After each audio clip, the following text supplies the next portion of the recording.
Hey, Cracc, welcome to the studio. So, brother, getting back to the conversation, when was it that you started your music career? I started writing when I was like 14. Man. I actually started recording when I was 19. I took a break for a while because recording music is pretty expensive, as most people should know. Yeah, man, you gotta love the craft. Yeah, so 2016 I started taking it seriously again, and I've been going since then, man. And how many years has it been now that you've actually been writing and making music? Actually, writing has been about 14 years now. Actually, recording has been about 10. Taking this seriously, I'll say about like 7. Wow, that's crazy. What's it called? What was it that inspired you to start rapping and doing your thing? I just always loved music. I did like band from the age of like 10. Always loved rap from probably about 6, and I decided to finally try my hand at it when I was like 14. Started doing like ciphers in school and stuff like that, and that's how I got to where I am now. And what kind of music do you listen to? I'm guessing you just don't listen to rap only. Do you listen to anything else? Honestly, anything else that inspires you? I listen to more R&B than anything nowadays. I feel like I'm becoming an old head. Like, what are some of your favorites? Anything from the 90s really. Like, I listen to a lot of like Total.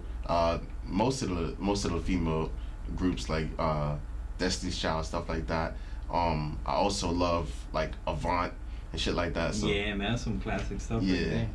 What's it called? And now what is one of the biggest positives of you doing music? And what are some of the negatives of you doing music that you've seen throughout the years? Things that you struggled with, but things that you absolutely love about what you do. Positives, you can change people's outlook on a lot of things with music, and I feel like people can learn from your music and feel stuff that they probably couldn't express in other ways through music. Negatives is there's a lot of politics to it. That's probably like the worst part. There's so much politics, and you can be blackballed for the slightest things. So, that's probably the worst part about it. Yeah, man, that's well, I mean, I don't know too much about the music industry. I've met a lot of people through here. Yeah. I'm actually trying to partner up with I don't know if you ever heard of him, Dashius Clay. Yeah, that's the homie right there. Yeah. That's the homie right there. Yeah, man. So Dashius probably gonna jump in with me on the beard company. But one of the things that I've seen, and I guess one of the things that kind of bothers me, is that, for example, the guys from the Cracc Podcast, Quin Ishy, also Dashius, people like yourself, you guys are extremely talented, but it's just such a freaking hard industry to really get in there and actually make some headway. But it's crazy how you build a community in the process and meet so many people. So what is it about this community that has supported you and has helped you kind of push forward? Because I know Miami tends to be dog eat dog, but at the same time, it's a really good community to be able to vibe out. Nothing to do with Shim. Shout out to Shim, but it's a great community to vibe out and meet people. But at the same time, it's a bit of a dog eat dog environment. It's a very competitive environment.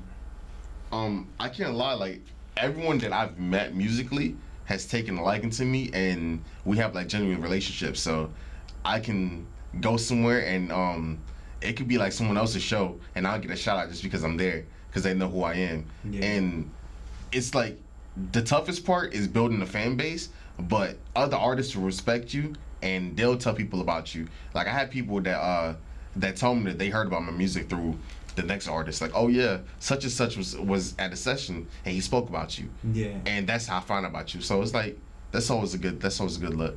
Yeah. No, that's one thing that I do see a lot.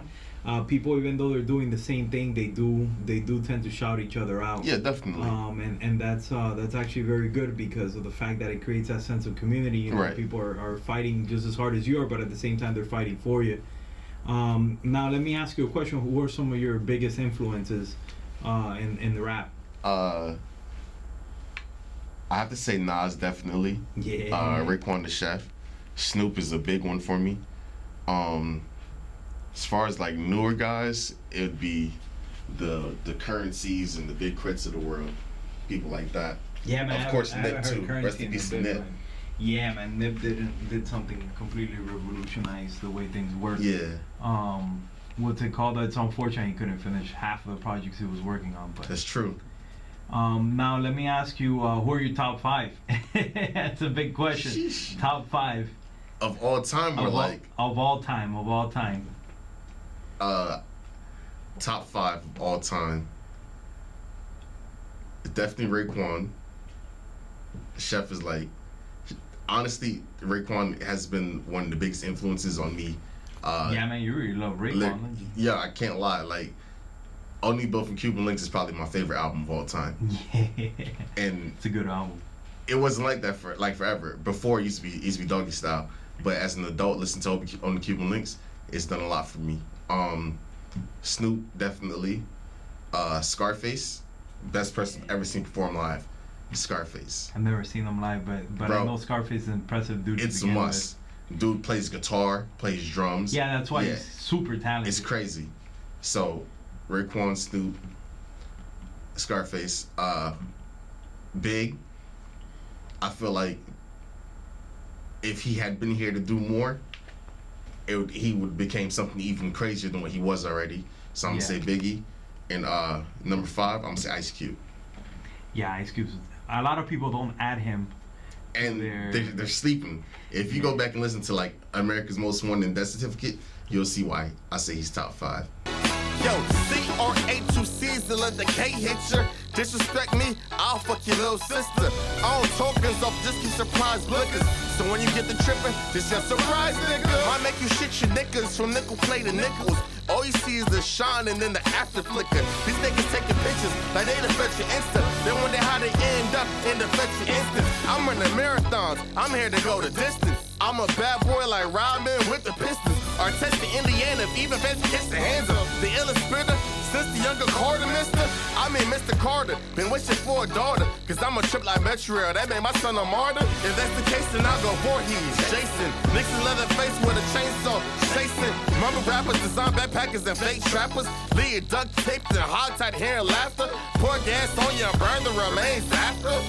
You stupid motherfuckers. Yeah. I can't believe you niggas, man. Clown motherfuckers. You niggas can't even rap. Alright. Look. It go, look, champ. I'm not a novice or a novice. I'm just gearing up to drop my bag to opus. Drop matters to so much bronze, I gotta go to. Beretta told me quit playing crack, keep doors open. When I spent this 14, created my own ocean. Lake, river, canal, something to swim and float in. All while all I did was drink gin and bust bills a bunch of trick, cause I'm a thug. Hey, you know, nan nigga, that can spur because they say baby Zoe or that kid named Flo or Mike Smith. 2 of those 3 got deals, so that says a lot about them. Came a long way from it. Double XL's fresh release shows I'm a veteran. Add spice to the game, you're more veteran. Bunch of depressed fucks, all swallowing Zans again, meaning less tattoos, looking like mannequins. I'm on Skywalker fucked up, adult Anakin. You're Luke, I'm your father, pay homage fam. You don't even know how to count bars, man. The only reason you're popular is cause of the gram.